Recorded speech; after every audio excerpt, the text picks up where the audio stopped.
The super technology of an ancient civilization that became a myth from the luminaries. A veil of mystery covers the depth of history to this day, provoking imagination, curiosity, and scientific interest. Ancient myths, age-old rock paintings, strange reports of the historians and chronicles of those times, but also the modern scientific proofs that come to give another meaning or something to confirm the ancient beliefs, create a multifaceted whole that conveys faintly from the deep down the centuries the strong pulse of an ancient civilization, which to its greater extent remains unexplored and unknown even today.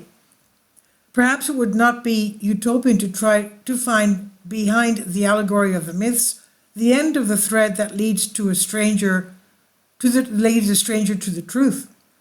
Besides, this same utopia led Schliemann to the discovery of Mycenae and Troy, Evans to the discovery of the palace of Knossos of Crete, etc.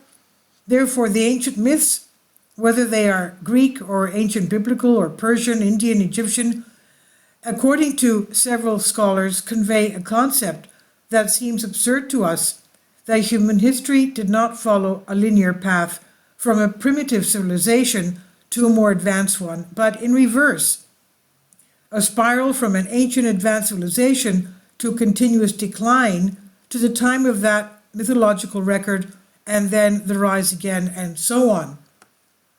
An ancient world kingdom.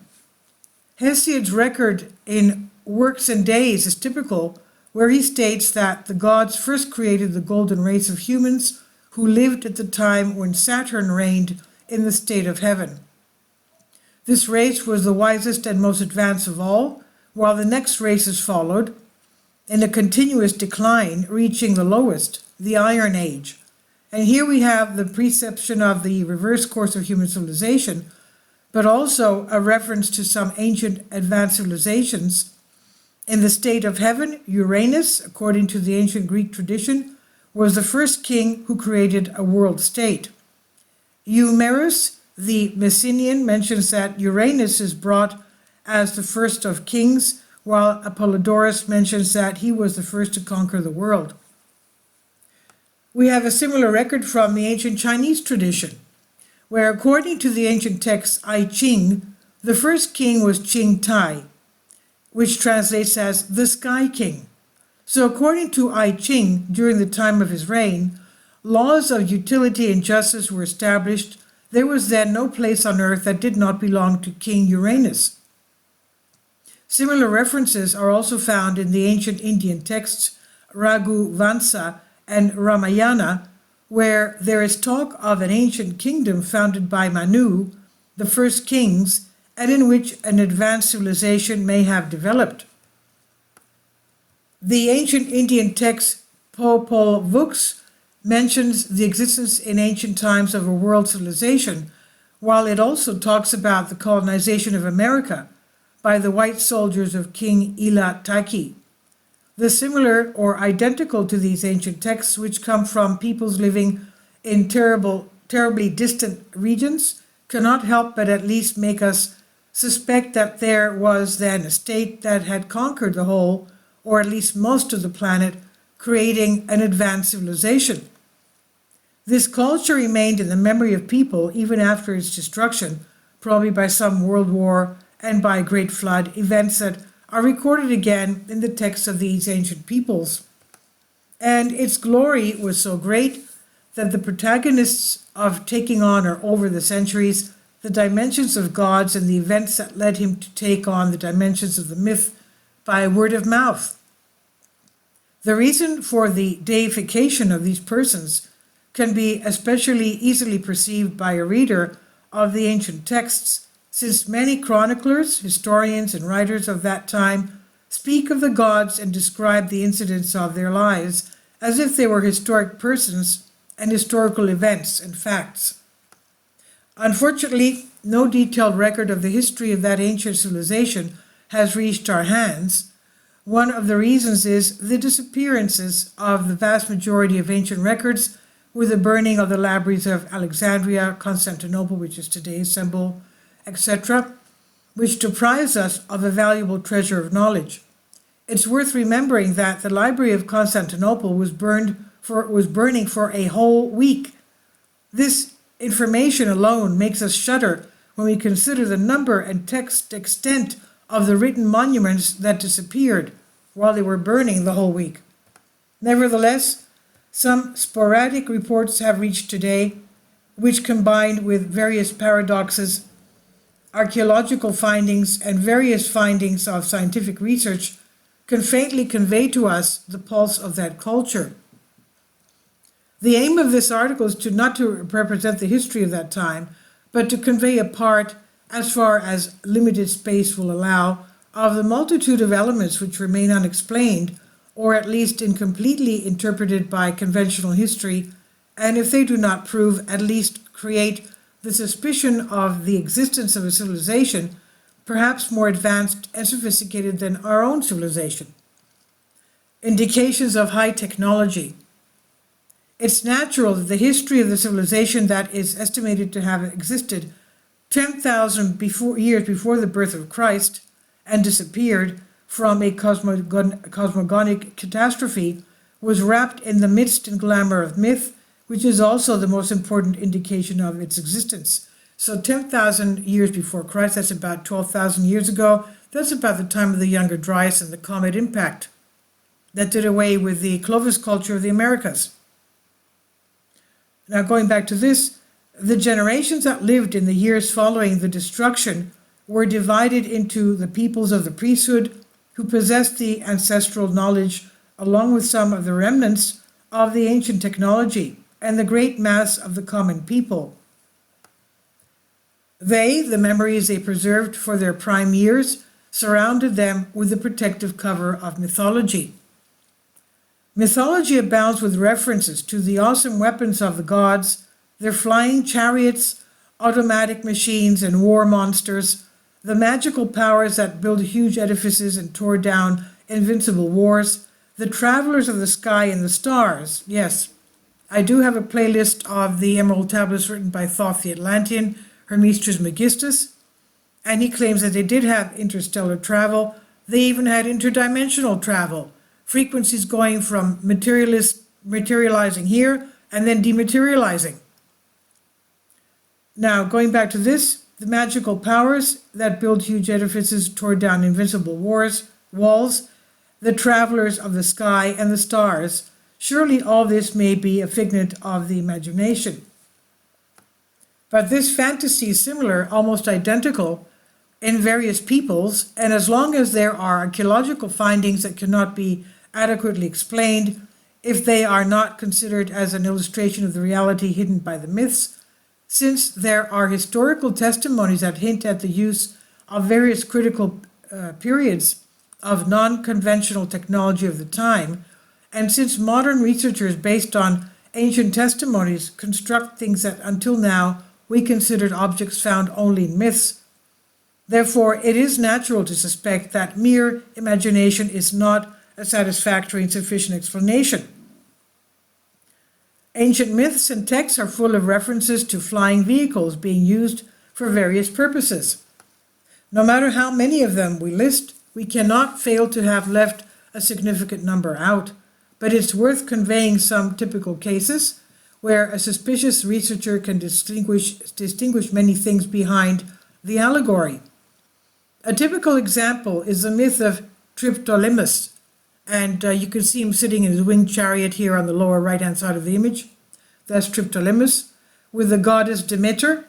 It's a myth of the Eleusinian mysteries, according to which the goddess Demeter, after wandering in her fiery flying chariot, which was driven by winged dragons, landed on the smooth stone in Eleusis. That's just outside of Piraeus, the port of Piraeus of Athens in Greece. Then he delivered the same winged chariot to one of the four kings of Eleusis, Triptolemus, and we see him sitting there right there on the lower left-hand side of the image here, who flew away and was absent for many years in order to teach other people the art of sowing wheat and reaping the fields. The toponym of the area Eleusis means going up, meaning going up in the air from the ground. okay, lifting up. Elefsis is eerily similar to the word Elefsis, which could well indicate the arrival of the goddess Demeter in her flying chariot. In addition, the cultural work that Triptolemus undertook to carry out with the means provided to him by the goddess is also recorded in the mythologies of other people. And we characteristically quote from Will Durant's book, The History and Cultures of China, the testimony of the Chinese tradition. Quote, before the heavenly kings came, people in China lived like animals. They covered themselves with animal skins, fed on raw meat, and did not know their father. When Fu He came, with the help of a very educated queen, he taught the people about marriage, music, letters, and painting. He also taught them to fish with nets and to cultivate the silkworm. After Fu He's death, his work was continued by Sheng Mug. He invented the plow, agriculture, trade, medical science, and how to cure people with herbs. Let's remember, until we found penicillin, for example, the beginning of the last century, the Chinese medical techniques and applications were considered very, very good. Now here he says, we have depictions of the chariot with the winged dragons on a number of ancient vases. We also find such a chariot in Euripides' tragedy Medea, on which the tragic child killer departs at the end of the play. This kind of directorial intervention arouses curiosity, since their theatrical performance was particularly difficult for the time and would certainly cause many problems.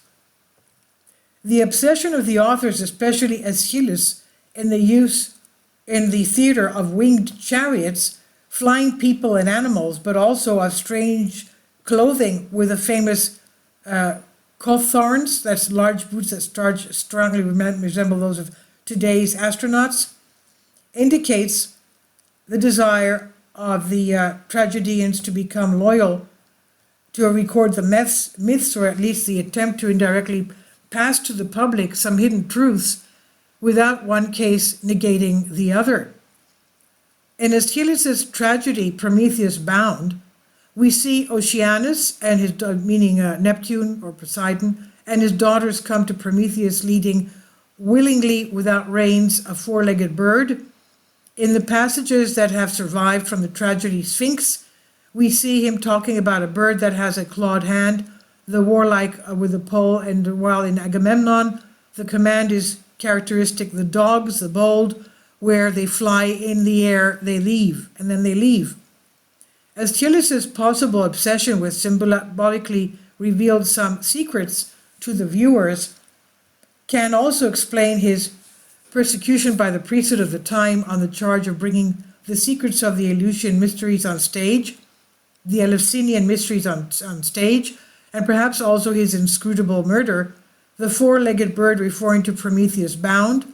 We find it in many ancient depictions, as well as in texts of various peoples.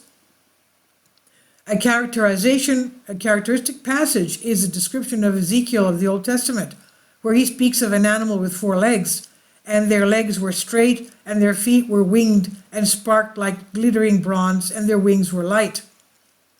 The vehicle was seen by the prophet coming out shining whole through a cloud of dust.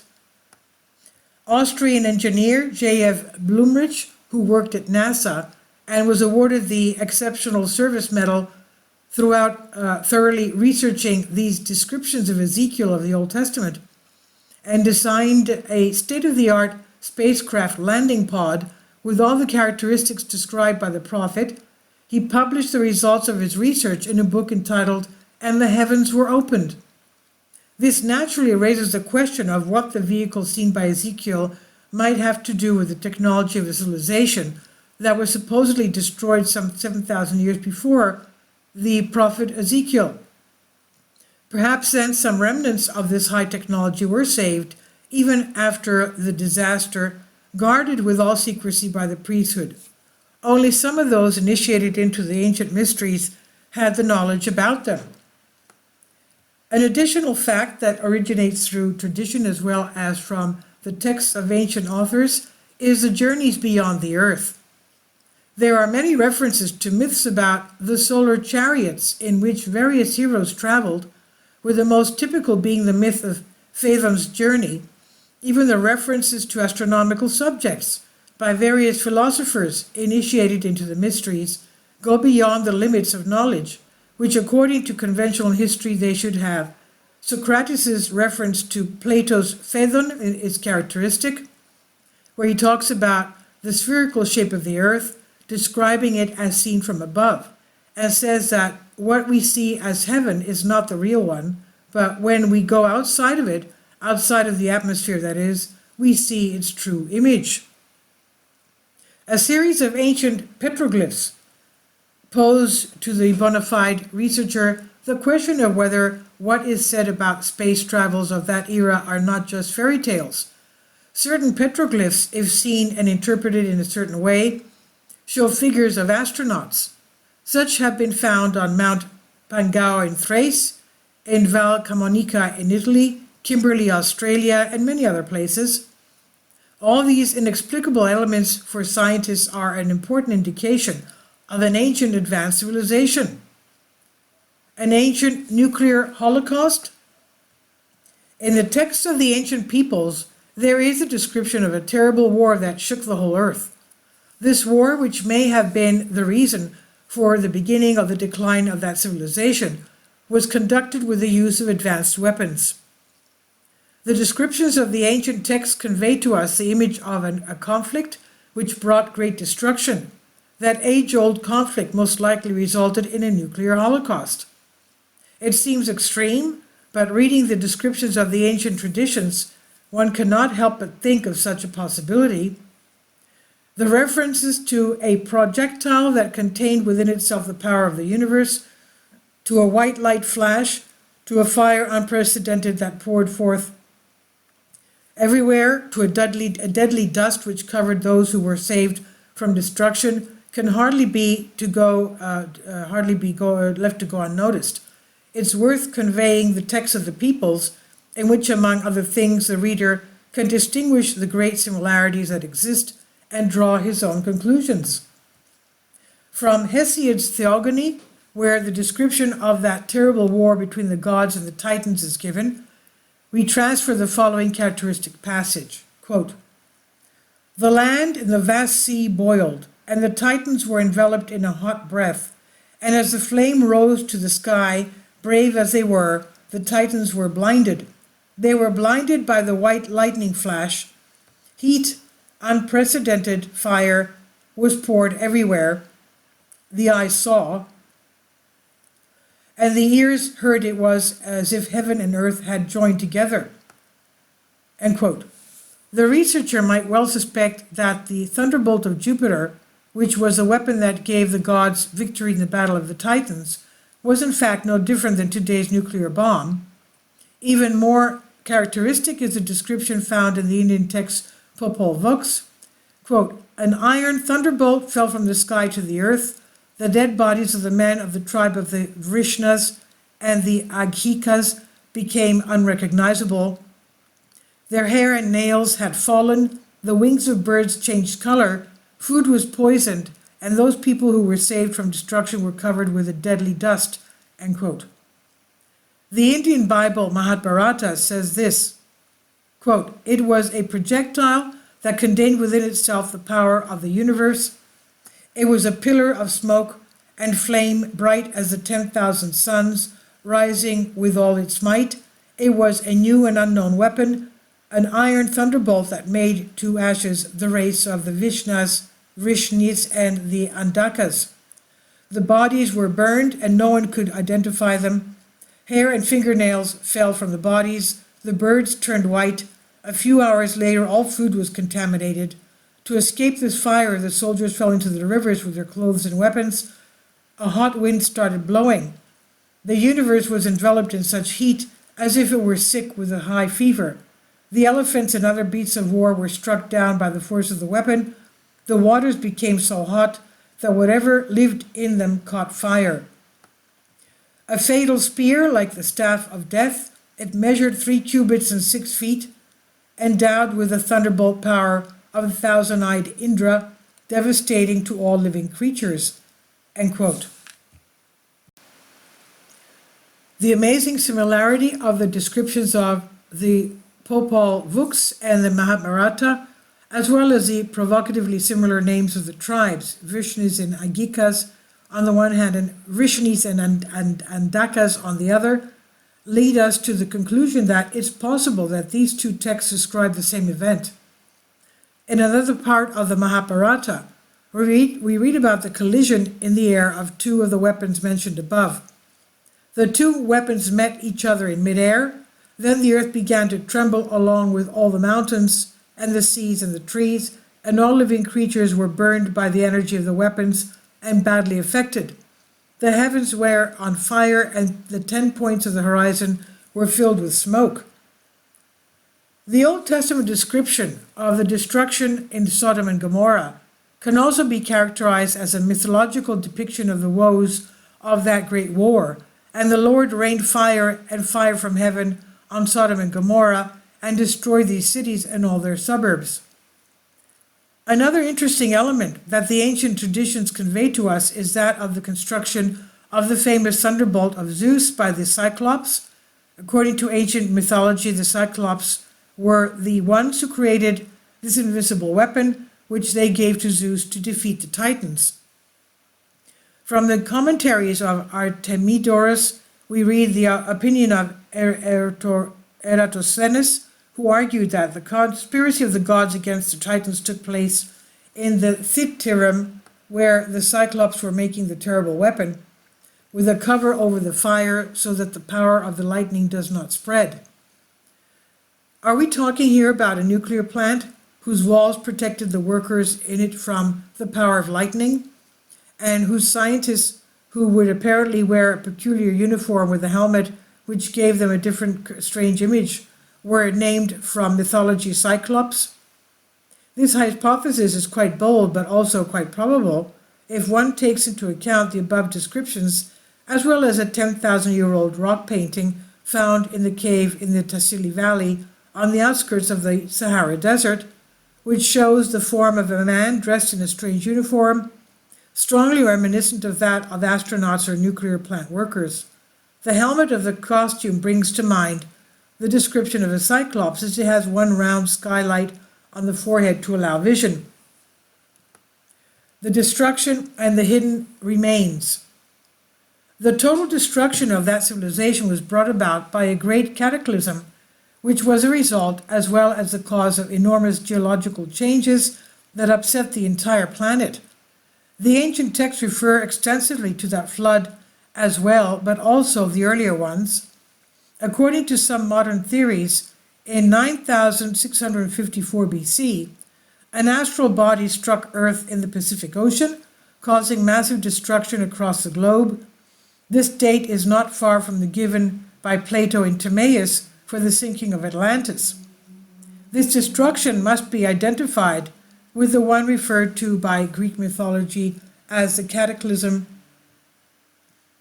of Deucalion. Deucalion meaning the man of good omen. And we know the Old Testament book of, Genesis and Noah. Noah is also means man of good omen. Now, according to one historical interpretation, in view of the coming cataclysm, the sages of that ancient civilization, who had foreseen the destruction, wanted to save their knowledge for the coming generations. These knowledges were either locked up in some edifice where they were destined to survive, or they were saved with their owners in some invulnerable places. Buildings in which knowledge was kept are said to be the pyramids. Egyptian tradition states that the Great Pyramid was built before the flood. Perhaps the late 3rd millennium was some kind of renovation, and held within its vaults the remains of lost wisdom. A manuscript of the ancient Egyptian historian Mashudi, which is in the library of the University of Oxford, states the following.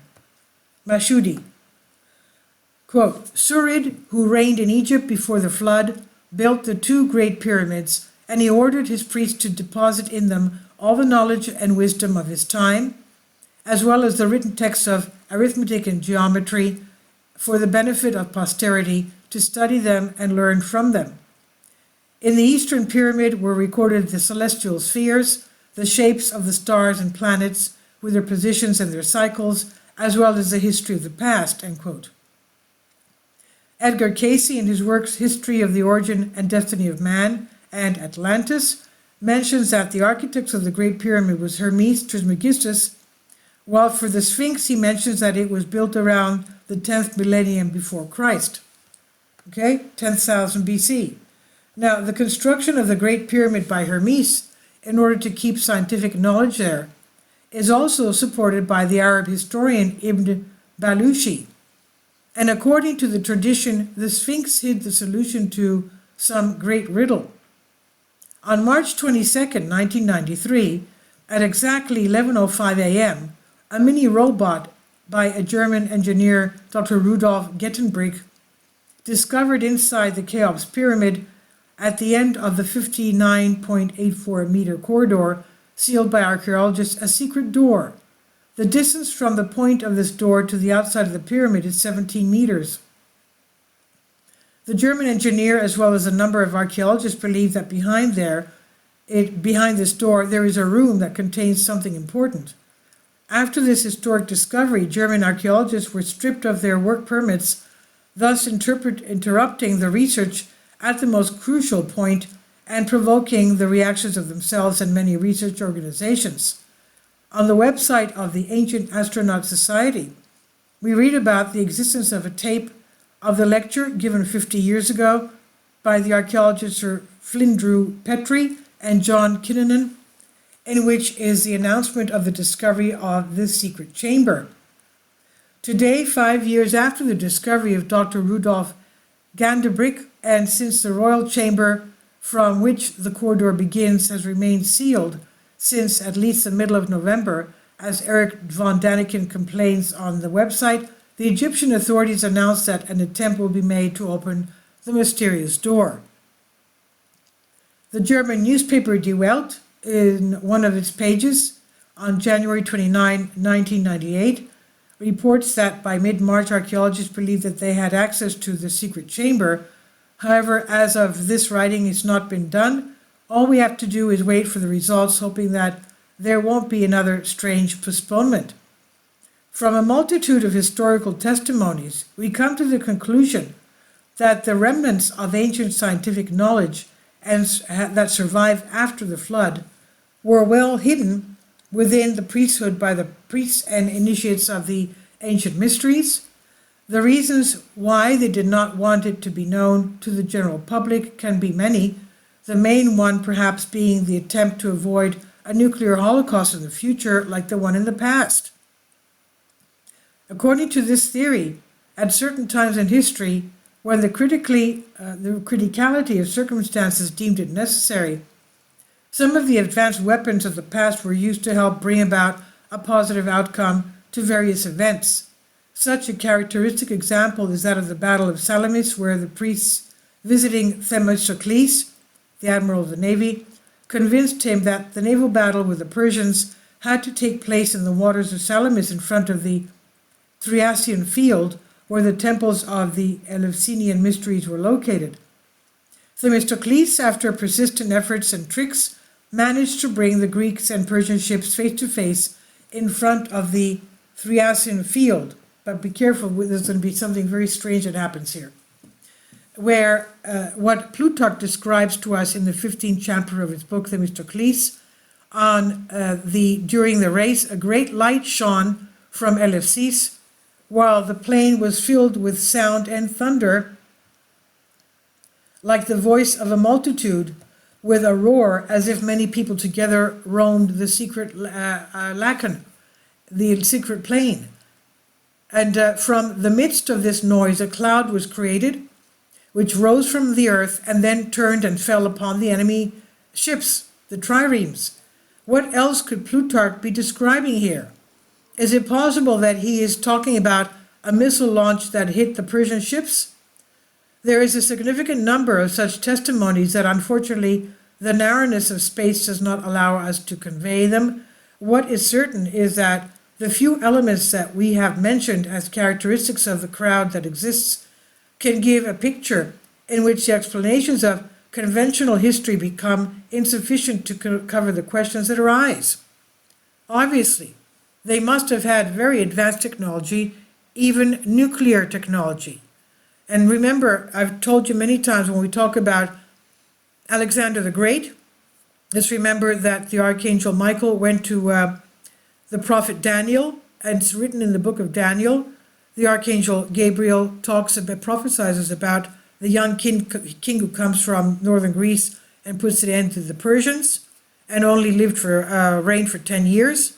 And he was referring to Alexander the Great, of course. And Alexander the Great had gone with his 30,000 warriors into the Himalayas Taklamakan desert of China to receive the thunderbolt of Zeus, a weapon, a copy of which is in one of the monasteries, the Buddhist monasteries of the Himalayas. And he was to receive a weapon there from an Atlantean extraterrestrial who was to land in Taklamakan with his UFO. He lost 10,000 of his 30,000 warriors there. That's how difficult that trip was. Taklamakan means you go in, but you never come out. So he got that, and after that, he went on conquering the world. And of course, his aim was to get that technology that has to do with the frequencies of the ley lines of the earth, and also used to be transported to other areas from one end of the universe to the other, and also from materializing to dematerializing, and materializing again somewhere else. And he did achieve that. He did get that technology. Now, I'll leave a link below for you for this. I've translated this for you from a Greek article. Please leave your comments, and thank you for your support. Kindly support my Patreon account. The daily posts are 5 videos daily, and they are totally different from what I have on my YouTube channel. Thank you so much for your support, and that you find all my content so interesting. You'll find the Patreon account details in the description box below.